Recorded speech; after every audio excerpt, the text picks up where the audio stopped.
Ghana's economy is set to be recovering based on data coming from the IMF and the World Bank, and also the Ghana Statistical Service. But how is this recovery impacting on private businesses? Or what are the verdicts of the private firms out there about this said recovery, and also the concerns about getting into that election period, and why are businesses so cautious or measured about this thing that some are even hiding their money under their pillows and not taking it to the banks and even demanding more dollars? Well, on PM Express Business Edition, we look at Ghana's recovering economy and how it's affecting private firms out there, as we'll be engaging the Ghana National Chamber of Commerce and Industry and its Chief Executive, Goerge Wiafe. This with me in the studio as we talk about everything private sector, from taxes to the economy to interest rates to the cedi. All these issues wrapped up on PM Express Business Edition. Right back after this break. Welcome to PM Express Business Edition as we talk about the recovery of Ghana's economy and how that is impacting on the private firms out there. Is it the reality or the real issue on the ground is that the numbers are kind of improving? If you look at the Ghana Statistical Service data on the economy, trade statistics, the World Bank, the IMF. But what is the reality on the ground in terms of the impact on private firms out there, and whether all this so-called recovery and things picking up is really impacting on private firms or not? We are engaging the Chief Executive of the Ghana National Chamber of Commerce and Industry, Mark Bedouabouaj. I don't know whether I should put a doctor in front or not. But how are you doing? You've been in hiding for quite a long time. Yes. Very soon. Yeah. It's been a long journey. It's been worthwhile. Yes, of course. I mean, we learn a lot. You pass through the difficulties and of learning and writing papers and reading papers and reviewing them. I think it builds you up for you to be able to have a very meaningful conversation on the economy. So it's been worthwhile, so we are working on it. But how are businesses doing? I mean, you hear a lot about the numbers turning around. And before even we dip into that, Bank of Ghana has released their summary of economic data. But let's even look at the debt stock, 761 billion. If you look at the nominal numbers, they are still going up. Well, obviously, we should expect that when you have the cedi depreciating, because all the dollar-denominated loans, when you convert them into cedi, anytime you see a depreciation, means that these ones will go up. So obviously, I don't think they are really, there have been some few borrowings in recent times, but the old ones that are there, because they are dollar-denominated, if you convert them into cedi, definitely you see an increase because of the depreciation. So, I mean, it's something that we've all been talking about. It may take some time for us to move away from this huge debt. Of course, we've benefited from this external debt restructuring and also the domestic one. So if we are supposed to do what is expected of us in the IMF program, I hope that within the next 2-3 years, we should be out of this. But I mean, are you worried? Because some will look at it also from the perspective about the fact that we've had a domestic debt exchange program, and we were expecting that that could also impact on the numbers. But it appears that the currency challenge, we've not seen the nominal numbers going down. And for you, is it a concern for you as well? It's of huge concern when you have huge debt. I mean, it becomes a problem on how you have to finance the debt. If you have to finance through printing of currency, obviously you are going to have what we call ignorage or inflation.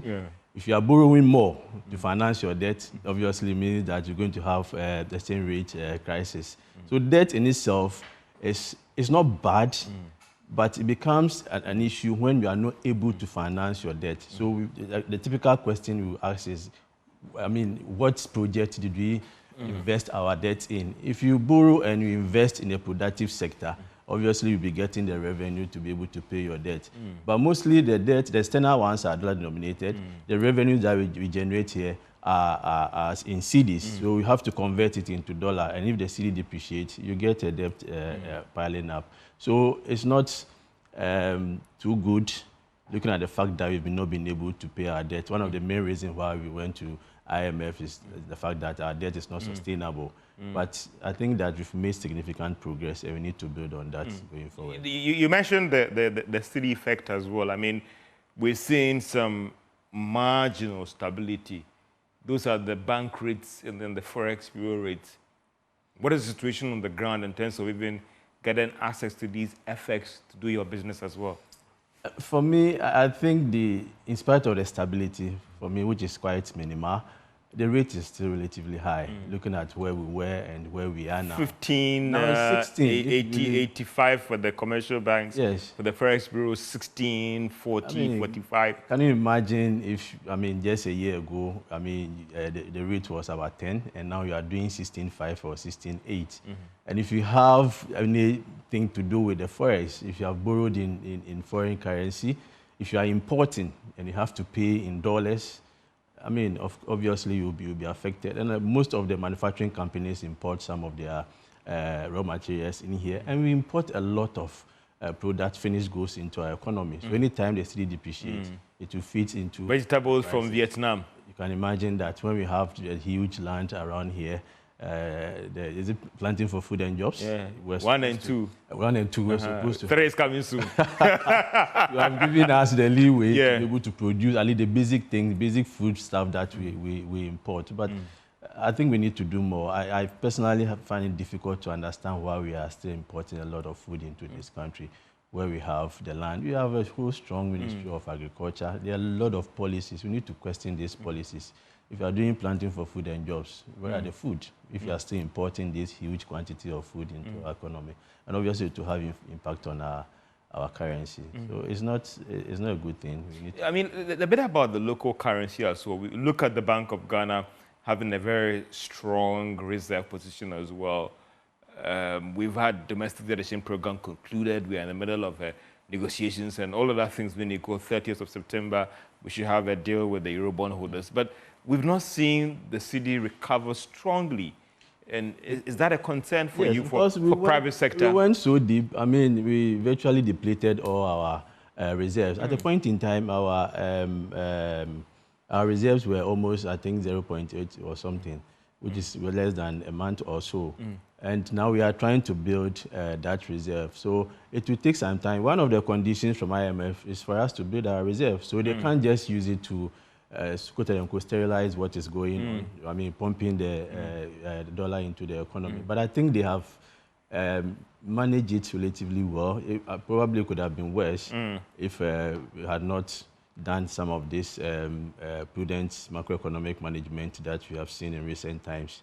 But I think that we need to do more to build more reserves. That is what we need as a backup to the currency that we have. But I was just trying to find out from you, how is the current CD situation impacting on your business and even your members? How bad?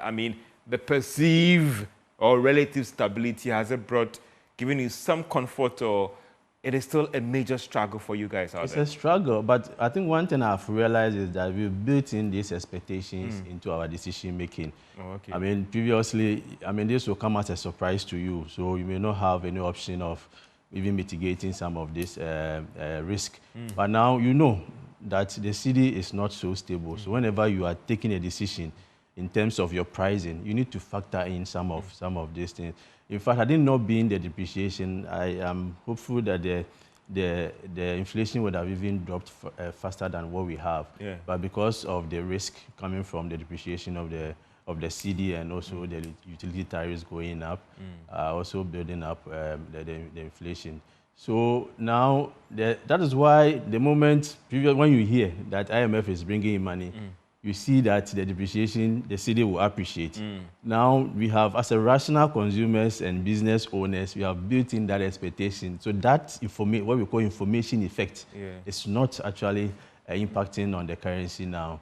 So it's good. We probably will have to pay more as consumers, because as the city depreciates. Are you optimistic about the outlook? And we are in the middle of an IMF program, the staff team. Are you optimistic that going forward, things are going to improve? And again, what should the Bank of Ghana do? Because we are getting into December, and already the banks tell us that businesses are demanding more dollars to try and finance their imports for the Christmas festivities. Yeah, in fact, I'm very optimistic about the outlook.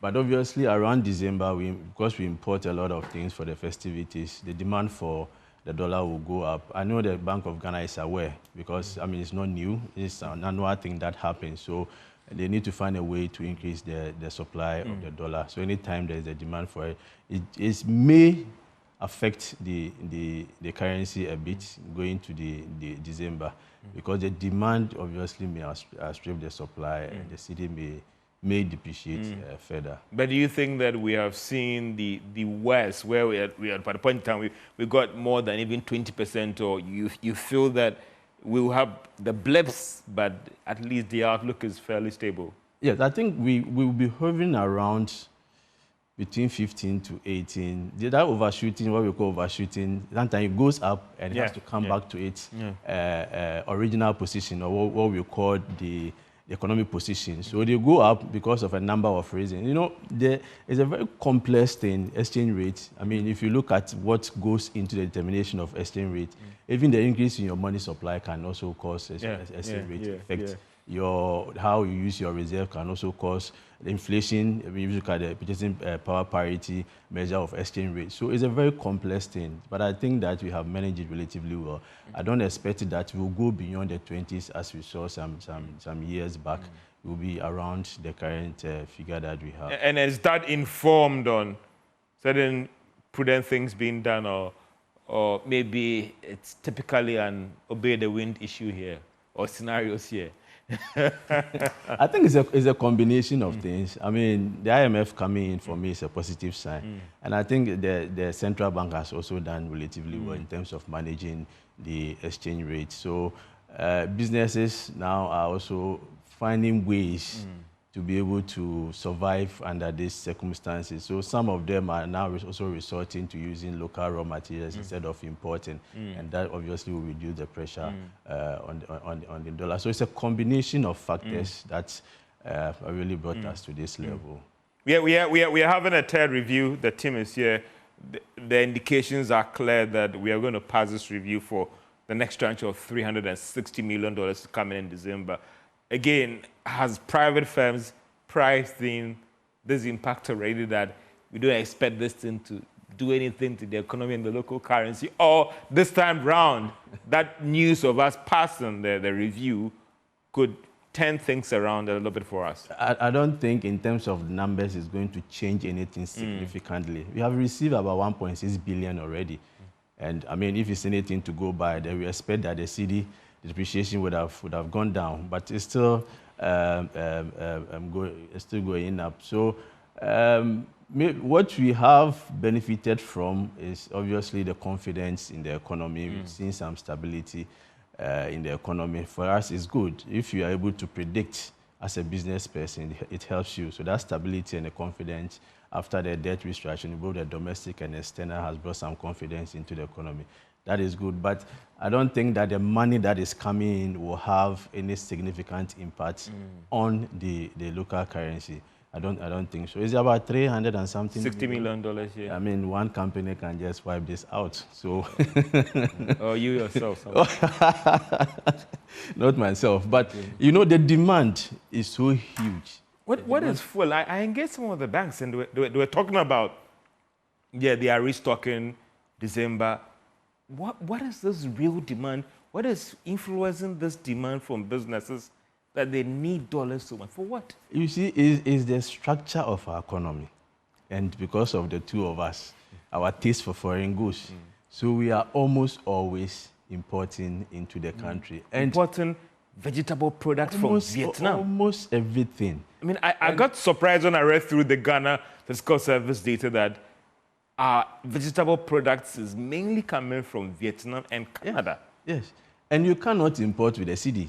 You need the dollar, the hard currency, to be able to import. So if you are importing almost everything, then the demand will obviously be high. Now, I don't think a lot of Ghanaians are investing outside the economy as in terms of the capital flight, people investing. I mean, the stability and the confidence means that a lot of people are also keeping money in here. It's basically the consumables, the things that we consume, that is driving this depreciation. And also, some companies have no option than to import their raw materials into the economy. And of course, that is the main driver of the depreciation.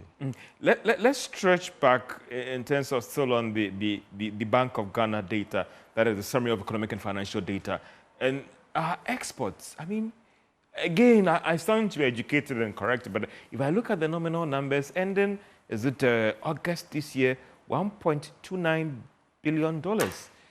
That could be seen as more of record, if I should say, or something.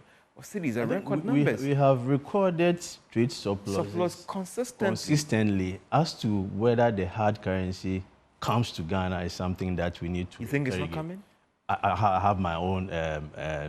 Because when I spoke to the Ghana Chamber of Mines, the CEO said that, for instance, majority of what they earned last year, more than $4 billion. But some would say that if this money came into this economy, yes, more than $4 billion alone from mining firms, yes, it's enough to triple the Bank of Ghana's reserves. Exactly. To be educated. So if the monies are coming in, then we shouldn't see this excess demand like the extent to which we are having it. And I know, I mean, obviously, businesses that export may decide that they keep the money there anytime they need something. Is that happening? Oh, it's happening. There are a lot more businesses who are exporting and not bringing the money. It may be but that's against the law, right? Our Bank of Ghana has now reviewed it to allow it to still keep a fraction outside because you're supposed to bring it in. Yes. You're supposed to bring it in, yeah. But I don't know the kind of monitoring they are doing, actually. But I suspect that some people may be doing that. Because if you look at the trade surplus, it has to translate into... Yeah, consistently, I mean...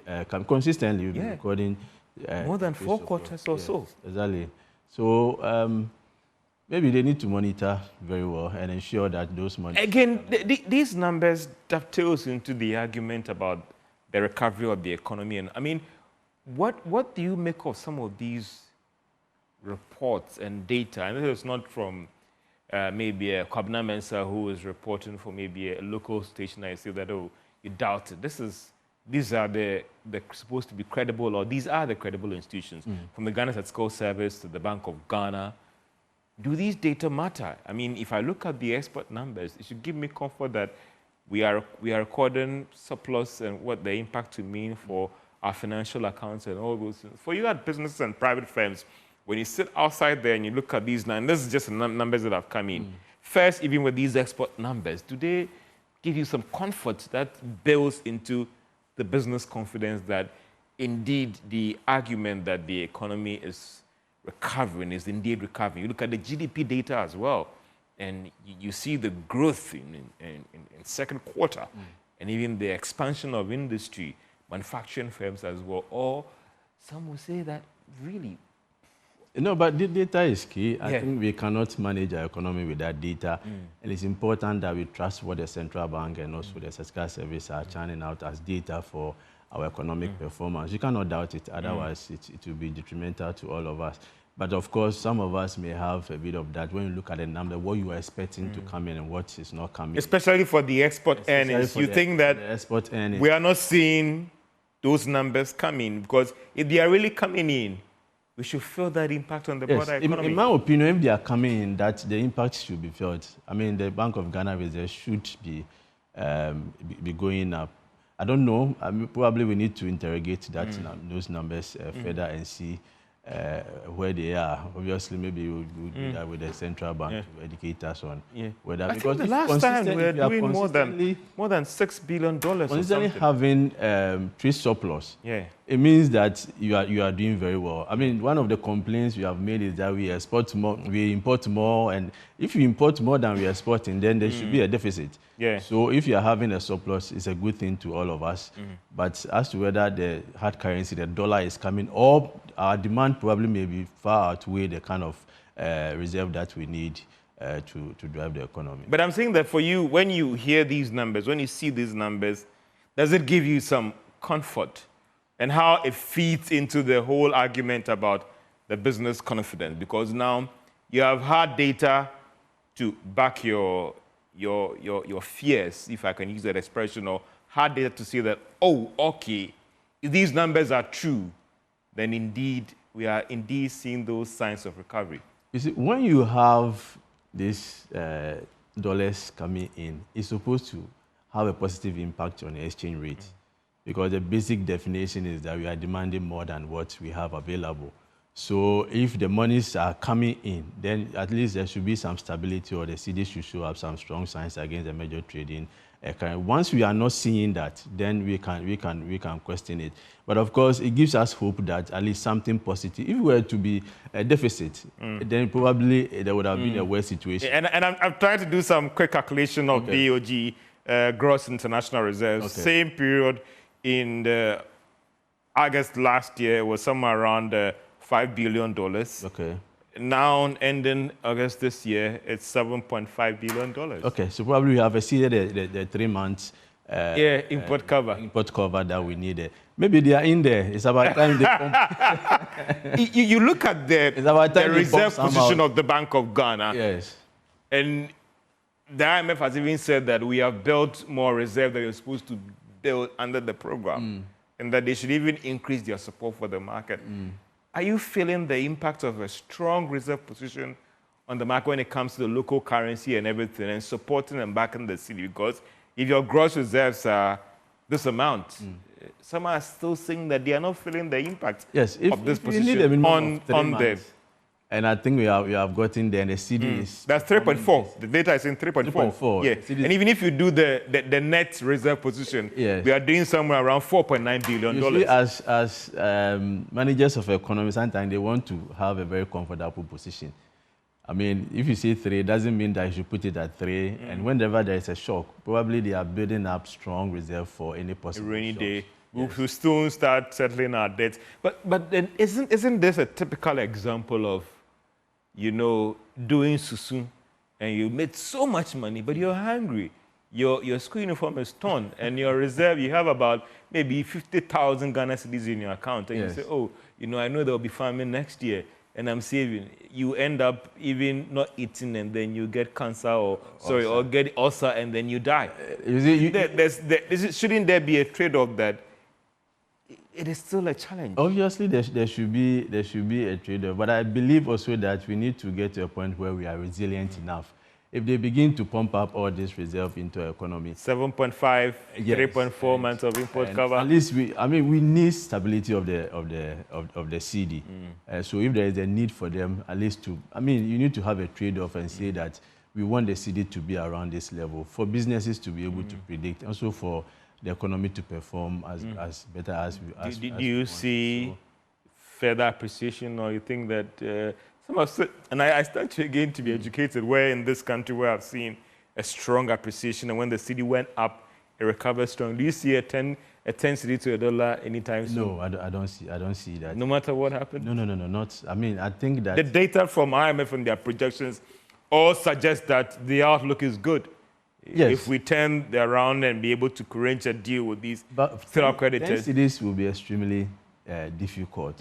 I am of the opinion that the level that we are actually is the real correction at taking. Yes. Really? Yes, of the exchange rate for us. That is why at this level we realize that the depreciation is around a certain figure. It goes up, comes down. And that there were even some months that they recorded some 0.49% appreciation or something. If you look at track the city's performance, that may be insignificant actually, unless you are doing huge. Oh, but when you are down, unless you are doing huge. But to say that it will move from the 16 to 10 is going to take, and I don't know whether it's not possible. No, I don't think. I don't see it happening. Wildest dream. Yes, I don't see it happening anytime soon. It may happen, but not. Going into next year, these circumstances, we get out of this debt restructuring deal. Get back to the market. Look at the relief that you got from. Because can you imagine if you were paying the interest? But because there are some also saying that the fear, the uncertainty, the crisis that we are in, all those things have been priced into what we are seeing right now. Yes. With the exchange rate. Exactly. That's why I said that. If indeed we are seeing those recovery, that even the fear, there are some who have gone out there to mobilize much dollars when they don't need it, but the fear that things are going to get bad. There is the elections thing, which are also becoming where the uncertainty has fed into the exchange rate as well. Yes. When we're able to climb all these hedges, wouldn't that be felt in the currency going forward? No, we may have some relative stability. We may see the cedi putting up some strong performance if you go through all these processes. But getting to 10, that is where I mean, your concern, getting to 10, that is where my challenge is. It has to take something extraordinary for us to get to there. But, I mean, we have been crying about depreciation, but the depreciation in itself is also very good. For the exporters? Exporting, yes. Our product. How many individuals, in terms of the, and I stand to be educated, the individuals who are controlling the export? Yes. The majority of the exports are multinationals and huge firms. Exactly. And so the little benefit. There is a condition which, as a country, we are not able to meet. In economy, we call the Marshallina condition. I don't want us to go into that. But it means that it simply means that when your currency depreciates and you have resources to be able to produce and export, you make more money to counter the effect of the depreciation. Because it means that the price of your product had gone down. So your product become more competitive. You'll be able to export more.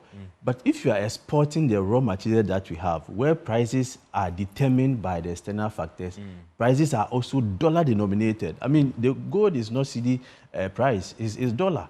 So you won't feel that depreciation, the effect of that depreciation. You've hit record levels. Yes. Gold has hit record levels. Because of how we are pricing this product. But countries consciously depreciate their currency. Countries that are devaluation. Yes, do devaluation to ensure that they are able to export more. So why don't we also look at the positive aspect? It may not be immediate because for you to be able to export, you need to do more. We've spoken about this export thing when we were young. We need to export more. We need to export more.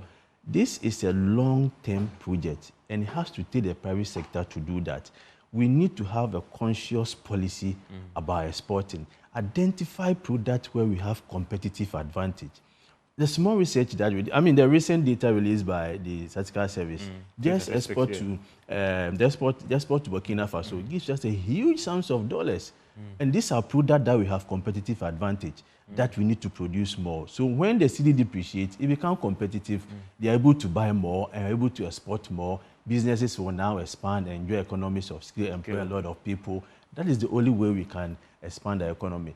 Instead of always crying about depreciation, because looking at the structure of economy, there's a likelihood that always we are going to have a depreciation.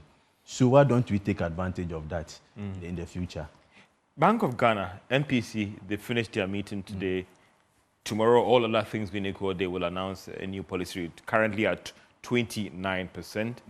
For you, private sector, Chamber of Commerce, what are your concerns?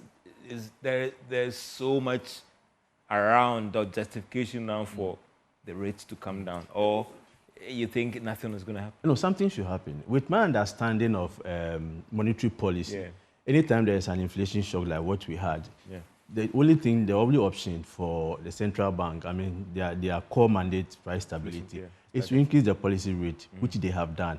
Now, when you do that, I mean, theory and empirically, it means that if you increase the policy rate, it takes 2 years for that increment to have effect on inflation. So the ones that they increase, it has to take 2 years before they will have. So the moment you see inflation coming down, then you have to also reduce the policy rate to stimulate private sector activity and production. I've always had some concern and pity for the central bank because it's extremely difficult in an economy where we have this strong fiscal dominance. The central bank now becomes just a cleaning agent, cleaning the mess created by... Not a clearing agent, but a cleaning agent. Sorry, go ahead, So cleaning the mess created by the managers of the fiscal space. So you create a huge budget deficit. You finance it by asking the central bank to print money. You push up inflation, and then you call the central bank to use the policy rate to control inflation. It becomes extremely difficult for the central bank. So the central bank independence is key. That's the concern I've had with the inflation targeting approach. The success of the inflation targeting approach depends on the central bank independence. For the central bank to say that my target is to reduce inflation. So whatever I'm doing, I'm going to do that. But some will say that the Bank of Ghana is quite independent. I mean, it's not. Theoretically, everything that empowers the bank. Check what it means for a central bank to be independent. It's independent when the central bank can see that I'm not financing your budget deficit. We are now having zero financing. No, I mean, look at what we experienced. General finances because the IMF came in. Look at the amount of money we pumped in because of, and that fueled the inflation. Yeah. In fact, after appointing, we all know what is going on. Yeah. After appointing the governor, I mean, there's also some level of control. I have a strong belief in our central bank that if it is really independent, the central bank should be able to control inflation in this country.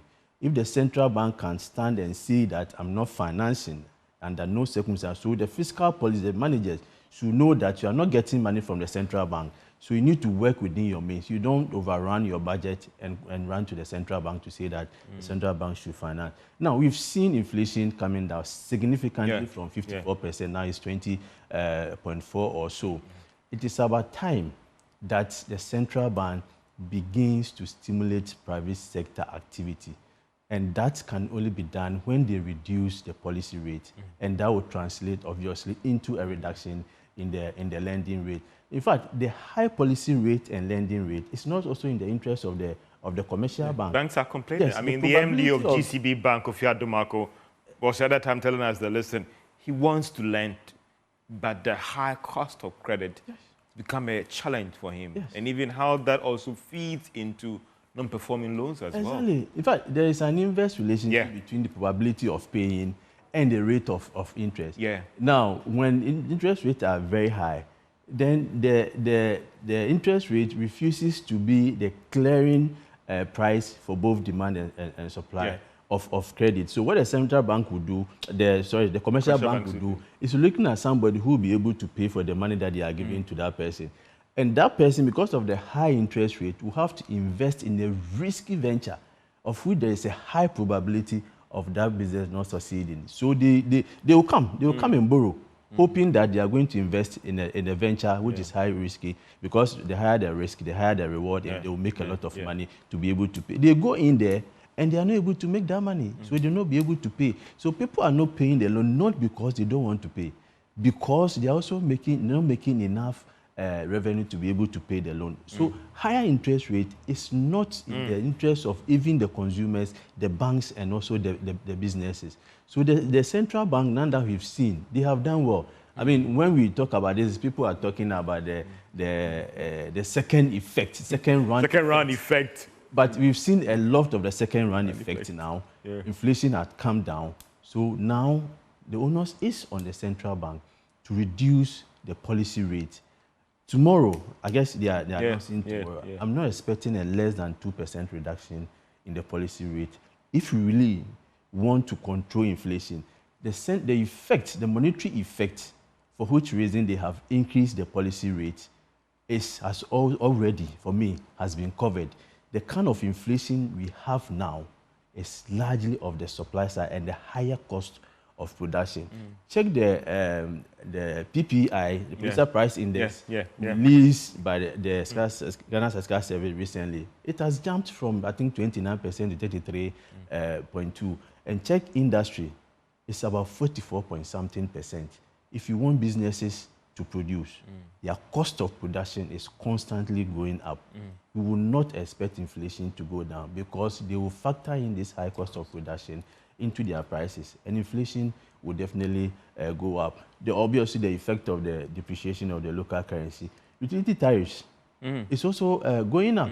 And mind you, nothing has changed when it comes to the tax structure of this country. We'll be coming to that. So for you, let's do some scenarios here, or holding some variables constant here. Going into this meeting, you think that, or going into this announcement, you think that 200 basis points is a must for Bank of Ghana if they really want to stimulate growth and deal with the high cost of credit issue? Yes. Right? It's a must. It's a must. Scenario 2, what if after they don't introduce, they keep the rate at 29%? What would be your response to that? I don't even want to dream about. I mean, I'm just saying, these are holding certain variables constant here. Hold that variable constant here. Still kept at 29%. What would be your response? I know they have done their calculation.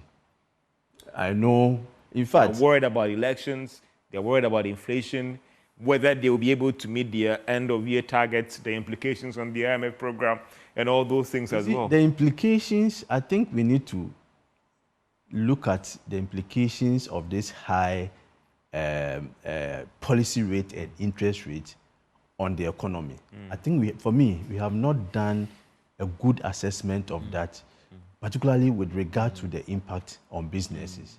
In fact, I think my longest postgrad, I did something on interest rate, and I could actually refrain. Maybe give it out to you. Maybe you can share with us. One, yeah. You see, there's a relation between that, yeah. You see, in fact, when you reduce the main reason why they increase the policy rate, the interest rate, one is to reduce consumption, two is to reduce investment, and sort of, tone down the heat within the economy. So people will not be demanding more. So inflation will be curtailed or will be contained. Now, if you see the trends, you've seen the significant drop. That drop, for me, aside of the food inflation side, also had a huge impact from that of the monetary effect. Now, we need to move this economy forward. We cannot keep the interest rate that high. Check the economies around us. Check Togo, Nigeria, Cote d'Ivoire. Now, Cote d'Ivoire... Some would argue that the Francophone economy, it's more controlled than the Anglophone economy that is more free market. So sometimes when we look at the numbers, you might look at that hidden hand behind these economies. No, but obviously they are also doing something for me that we can also learn from. Because I'm looking at the free market, and again, I stand to be corrected or educated, a more controlled economy. Yeah, I understand, because the kind of economy that they have, there's a control from the big brother France and other things. But I think that they have also done something that we can also learn from. We are competing. Let's forget about the fact that there is a hand in there. We are competing with them equally.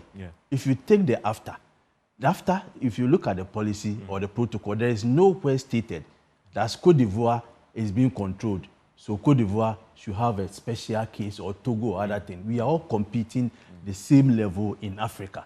So if you are producing in Ghana, you are supposed to compete with somebody producing in Cote d'Ivoire. They don't care about whether you are being controlled. So whatever we also have to do to make sure that we bring the cost of production down, we have to do it. Now, how do you expect a business in Ghana to compete, even in Africa here? Our prices are so high as compared to other countries. We want to export. Isn't the profiteering I don't think so. A factor? I don't think so. And I'll now cite an example to you here that someone was telling me that he went to a shop in Accra here to get an Apple card for his Apple phone in terms of the refill and all the rest. Now, this store in Accra was saying that the $100 Apple card in city terms is 1,922 or something, or 200 or something. Now, this person said that, okay, you know something, since you said that I'm going to give you the normal $100 bill, the shop said, no, we don't take it. Now, a Forex bureau just across was quoting the dollar as 16 Ghana cedis, 42 pesos. Mark up your profits and everything. That Apple card shouldn't have gone for even 1,800. No, but you see... And that also feeds into the inflation, but that also feeds into the dollar demand bit. So obviously, you have to look at how the person was able to obtain whatever product that it is. If the person imported it, the person will obviously want to make markup for. But $100, the person was then willing to want to give you the $100 because you are pricing the uncertainty. There is a Bank of Ghana law that says that you don't sell goods in Ghana in dollars. So if you are giving me $100, but I'm not trying to cite the scenario. I admit that things. Listen, sorry for my choice. It should be, if I can use the word, living in space to say that things are not hard in this economy. That is a fact. And everybody out there is not for their Christmas. You need to price right to make good returns for your business to move on. Sometimes when you go into the market, it appears the profiteering is too much. No, it also depends on the product and the kind of competition. I know you want to hedge against risk and inflation, but you realize that the pricing is super abnormal. Yeah, but obviously, in fact, we were working on a delegation that is coming from Ethiopia. They hold Ghana high in esteem. So they said they needed a hotel. and their budget is $45 in the center of Accra. And we say, no, you cannot get it. The least you can get is about $100, and they are surprised. So obviously, the cost of living in Ghana is very high. I'm not in any way justifying those who are profiteering. I'm not in any way, but some are obviously doing some things. You buy a food in East Legon, and you look at what you get, and you move to maybe even Kokomlemle, and I know there is the same quantity and everything, and you look at the markup. George, there's something in economic called locational effect. Yeah. East Legon, we were just discussing about land in East Legon. Yeah. The same land that you get for maybe 20,000 in Agbogboloshu or somewhere, I mean, outside Accra, you get it in 3 million or dollars, not in cedis. So you can't obviously, the fact that you are even buying food from East Legon, you can just go and stand somewhere and say, I eat my water from East Legon. That one alone, people will give you that respect that probably you are demanding. So if you know that you cannot buy water from East Legon, obviously it will be expensive. Why don't look out for options that, for me, you'll be able to cover with your salary. We cannot equate, obviously because of the locational effect, equate prices from wherever they are. Maybe even the space for the woman selling that product there, the shop there, will be higher than if you had rented a shop somewhere and providing the same thing. The shops in East Legon, go and ask about the rent per month.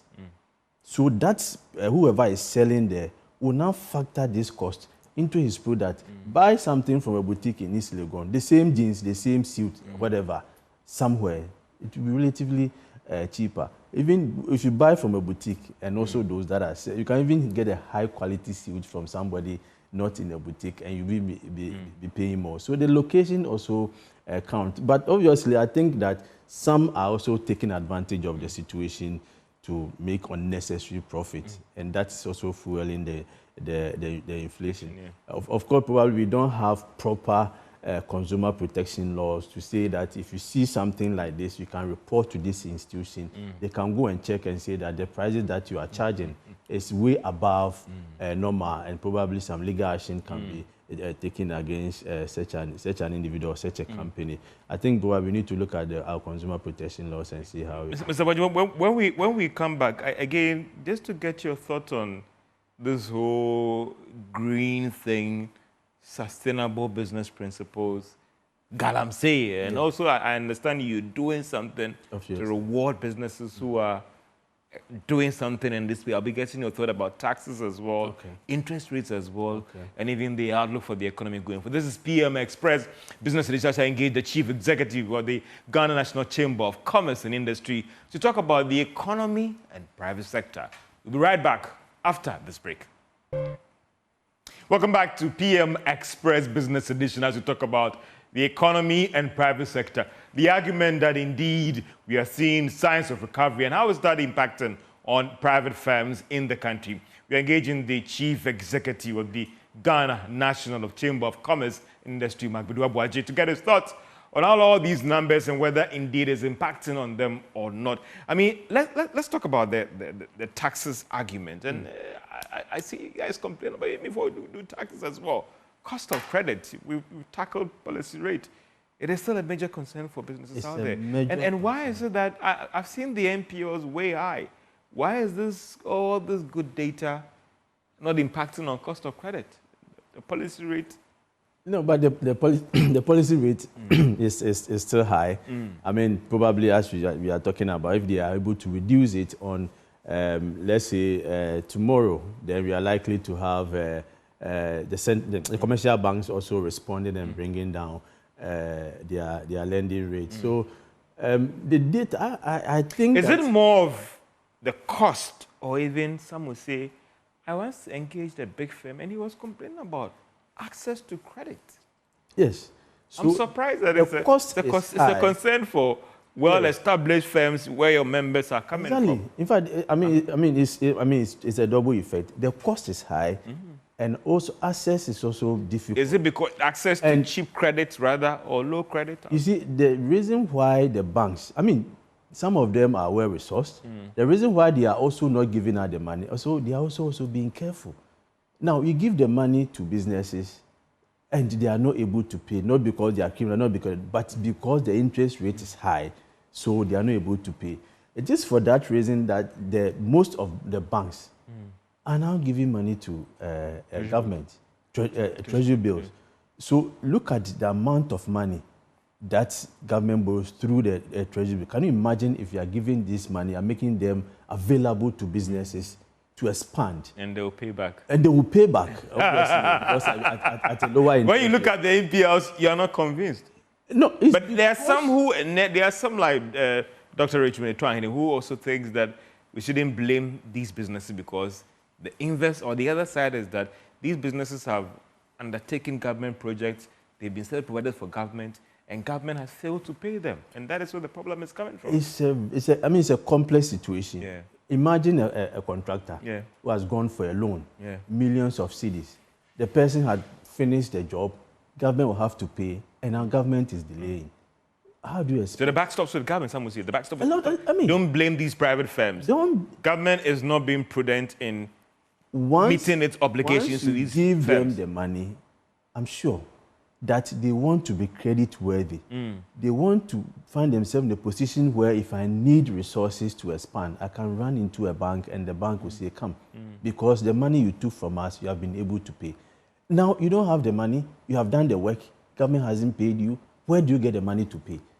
So, we need to look at all this in a more complex way. If government is supposed to give the money to the contractor will pay. And then the NPL will also go down. The banks also reduce their interest rate and now be able to do more business. So the assets, now government now at the moment is virtually crowding out the private sector. Because for a bank, the money is also not for them. They have borrowed. And now they are lending. I mean, for banks, their work is just simple. You take money, simple. Financial intimidation. Yes, financial intimidation. You take money, you give, and also have interest, and you get something from it. But if you have taken money, you are giving it to somebody you think that the person will also invest, and then the person will come and pay. And the person's business, because it's a high risk, it's not able to pay the money. You will have to, at the end of the day, pay even your shareholders something, pay the people that you have borrowed for. So if you can give it to the government, which the government needs money now, the government is borrowing almost every day, huge sums of money. And at the end of it, you can get 20% or 30%. That is huge. It is actually making our banks lazy. In the sense that they sit back, I give money to government. At the end of the period, government will give the money back to me with an interest. I don't have to do anything. If you want to do proper banking, give money to the private sector.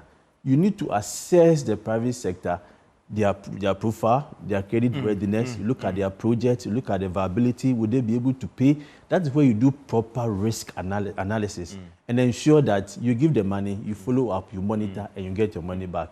But if you are sitting down, because if government decide that I'm not borrowing as much as I'm doing, the monies will be sitting with the banks. It will not get anything to do with it. They will be compelled to give it to the Mr. Bode, there are some of the banks who are saying that we do all this in the Security Committee and everything, but still we are having challenges with firms not meeting their obligations to us. I was talking about the high interest rate. There are two effects. The one we call the moral hazard. And the other one is the selection effect.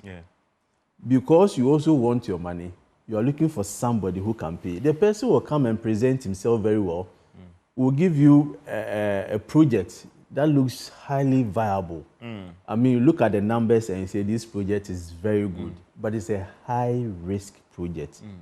You select that person adversely. In the end, you won't get your money back. In fact, if interest rates were to be low, monies would not have been given to only few people that would think that, or business that would think that they'll be able to pay. They would have diversified their portfolio. Even to the SMEs. SMEs want money. Our economy depends on SMEs. Try getting money as an SME, and they give you 30%. The profit of an SME is very small, it's very marginal. And how do you expect the SME to borrow at 30-40%, make profit, and also pay you. I'm just bringing you back to a research we did. And obviously, at the micro level, businesses in Ghana are very productive. They're very profitable. It's when the external factors come in, the interest rate, where you have the taxes, when they come in, that is where you see a lot of them running at a loss. So the economy in itself, the business environment itself, is not conducive. And we have to say it as it is. What has happened to the engagement you guys have had over the years with the Ghana Revenue Authority? Because recently, even the Beverage Association are complaining about this, the machines for tax affixing and all the rest. What is the situation when you talk about the taxes? I engaged the Ghana Chamber of Mines, and they even complain about the high level of tax and even the upfront payments and all the rest. What is the situation now when you look at the tax situation, i.e. businesses? In fact, in terms of the tax structure, nothing has changed. All the excise duties, all the taxes that they brought in because of the IMF, the structure is it still suffocating you guys? It's still suffocating businesses. Nothing has changed. What I have realized is that now the GRA is a bit more accommodative now. They are now consulting. Previously, they were treating business as if they are thieves. So they come and they lock up your shop and they go. But you have to sell that product to be able to pay them. If you lock up my shop, how do I sell the product to pay? But now I think that, I mean, with all the things that are going on, they're a bit accommodating. In fact, if you look at the structure, if you were to be anything good, monitor the promises that the presidential candidate, two key presidential candidates, monitor the promises that they are giving. Cutting taxes. Yes, some are saying removing e-levy. The reality is that we'll end up hurting the economy. Yes. You see, that's what I'm saying, that everybody in this country, those who matter, the managers of the economy, they know that taxes are suffocating businesses. Because if a presidential candidate should say that when I come back, when I can remove e-levy, then it means he knows that e-levy is a nuisance tax, which you have said several times, that e-levy is a nuisance tax. It's not generating the needed revenue. Yeah, it's struggling, not meeting the target. I mean, it's not meeting the target, but the impact, the negative impact on businesses is so huge. Multiplicity of taxes. The structure itself, I mean, look at the VAT that we have. You can't see it anywhere in this world. When you combine the street VAT with some levies and other things. What do you think is the way forward? Because when I hear businesses complain, I mean, it's like, listen, we can manipulate the system and reduce our tax exposure. What is this thing leading to? The taxes? Yeah. No, obviously. That you guys are adopting measures to lessen your exposure? No, but, I mean... Which is not a crime. I mean, even Apple is doing that. I mean, now, today they've been charged by the European Union some billions of dollars to pay. There are some of them that you cannot avoid. For instance, I mean, you have registered for VAT. You need to charge. I come to your shop, you are charging VAT. There's someone actually you want invoice or don't want invoice. I have that experience somewhere in America as well. No, it's not even just Ghana thing. In fact, when you make your tax rate very high, when you make your taxes very complex, that is where you see people evading and avoiding. The fact that your tax rate is high does not mean that you are going to get a lot of tax revenue. It is rather going to lead to a lower tax revenue. The issue with us is to ensure that we have a lower tax rate and also strengthen our compliance for the payment of taxes. If you give me a tax that I cannot pay, I'll find a way to avoid. I mean, legally. That is not evade. Not evade. You think that it's still predominant? Oh, obviously. Business? And now people are now getting advice from these tax experts. Because when they look at how much they are paying as taxes and how much probably they have to give to a tax expert to advise them, and some of them have been able to reduce their tax burdens significantly. So now, a lot of these tax experts are getting also a job to do. But my advice and my experience is that let's get a tax that is affordable, a tax that is simple and easy to understand, a tax that an ordinary business person will be able to comply. If you make it complex, very high tax rates, the likelihood is that you will not get the revenue, but the impact on businesses will be there. Businesses will obviously collapse. They will lay off people. Our tax system, I think we need to sit down. The fact that we need revenue doesn't mean that we should kill businesses. Mr. Baji, you spoke about layoffs, and I knew that in the past when things were very, very bad, some of your members had to let people go home and all that. What is the situation on the human resource issue as we speak right now? Has this marginal signs of recovery now seen some of your members, in terms of bringing back those, they asked them to go home, hiring more, or it is still bad? Oh no, it's not bad as we expect. So are you calling some of your people? Yes, some of them, especially within the construction sector. If you've seen the numbers from Ghana's Fiscal Service, the GDP calculation for the second quarter, you realize that the construction sector is doing really. So these people are being recalled. So a lot of them are now being recalled back, but most of them are actually on casual basis.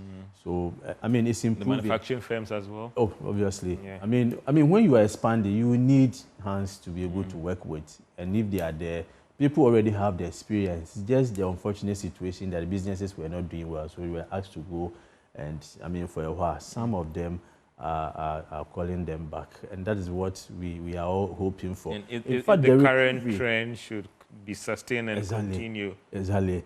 I mean, the recovery has been very slow for me. For you thought we could have been higher, we should have been moved at a faster pace than what we're seeing If right the now. numbers are all, I mean, the macroeconomic indicators are all pointing to the right direction. We have seen inflation coming down. Can you imagine if exchange rate is also stable, the city is also putting up a strong performance? Then businesses will now begin to pick up. But the numbers are running at against each other, but they have to. That is why it makes our economy very complex. So much as we are always, bashing the managers of the economy. I mean, from where I sit, my knowledge in monetary economics and fiscal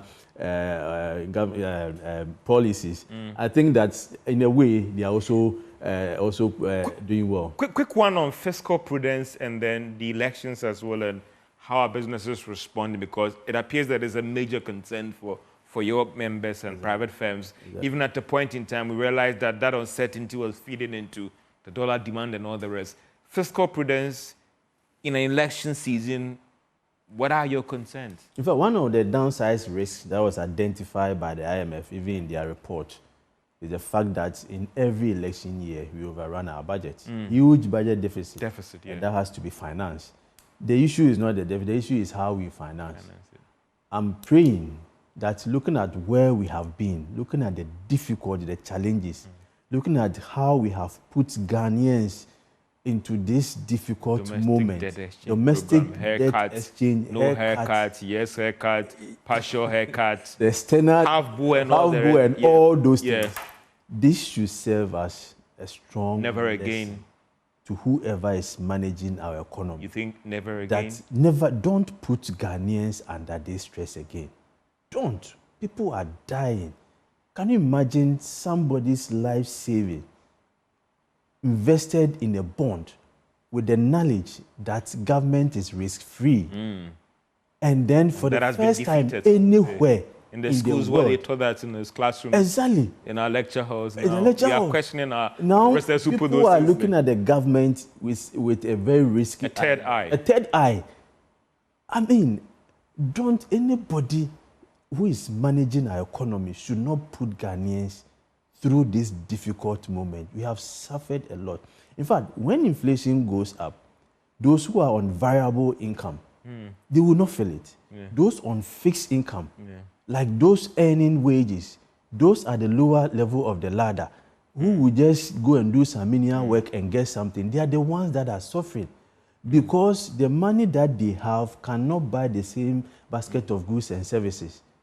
Why are we suffering like that? Things that we know that at the end of it is going to harm the economy. We keep on doing that. Why do you overrun your budget when you don't know how you are going to finance it? And that you print money and cause inflation. When inflation goes up, it's to the benefit of the government. You know that? Because the government, the money that they have borrowed, they will be paying less amount in terms of the real value. So government can obviously intentionally create that inflation. But the citizens who voted for you, people who sleep with an empty stomach. My brother, we shouldn't do that. Let's talk about Galamsey, sustainable business principles, green, and the biggest elephant, Galamsey. And Ghana National Chamber of Commerce and Industry, what are your concerns and how a bit about, again, sustainable business principles? And I'll come into what you are doing to recognize some businesses out there. Yes. There's Galamsey. In fact, the chamber promotes ethical business practices. We don't support anything that would destroy. No member is doing Galamsey. No. In fact, in our database, our members within the mining sector are all in Takwa. And one day I'll get the chairman or the past chairman to come to you.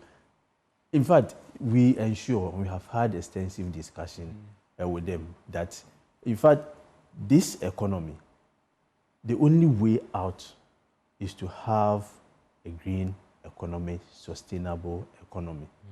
Economies that are resilient now are all promoting green economy. So as part of our advocacy, the Ghana National Chamber of Commerce and Industry, this year is to promote green economy. As I speak to you, there's a project we are doing in the northern region, the 3 northern regions, with the EU providing funding, where we are promoting circular economy and green economy. So we are doing in such a way that we protect the environment.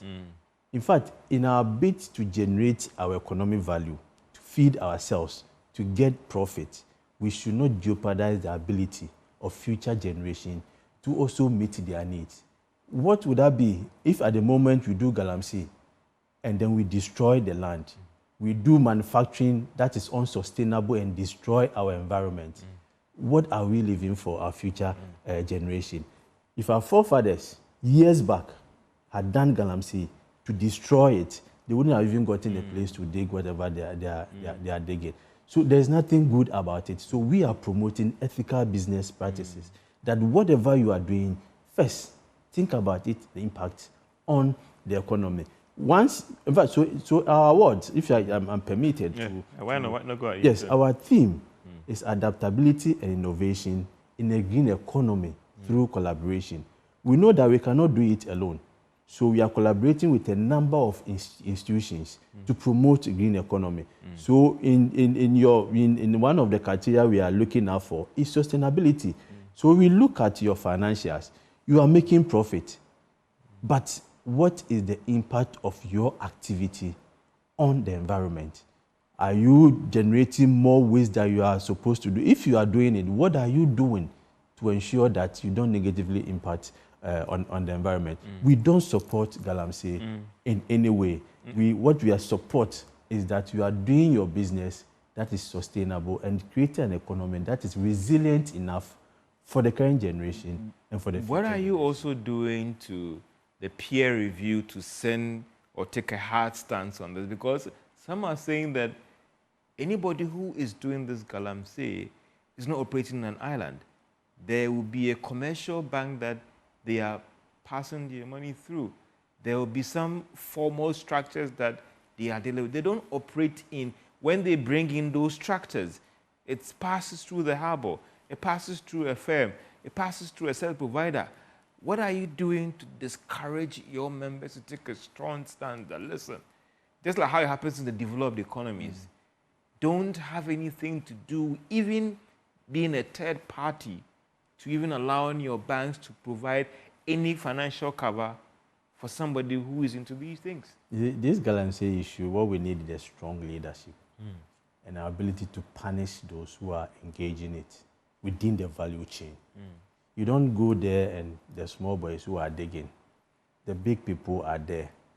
If the banks themselves, if you are aware that, I mean, just like money laundering, I mean, there's a strong law against anti-money laundering. Yeah. So if you're a bank and you are engaging in money laundering, you can close your bank and you can be arrested. Recently, there are some banks in the US who identified that they provided cover for the Russians when it has to do trade and oil and all those things. Yes. That they are being taken on. Yes. These are huge banks. Yes. So if there's a strong policy direction that as a country, we are stopping this Galamsey, whoever is involved within the value chain, you need to stop. When you identify, we will punish you. I don't know whether the banks, I'm not speaking for any bank because I don't work for any bank, whether they are aware that this money that is coming in is from a Galamsey money. I don't know. But if they know... But obviously, that no, it should go, but they don't operate in an island. The one who is going to put the money there... The tractors that we see, they don't fly from space. Exactly. I mean... And that is my concern. All the tractors are coming from the port. Yeah. The champagne or whatever they call it, they are coming from the port. In fact, when they are going to the villages, as you rightly said, they don't fly. Yeah. They pass through towns. Yeah.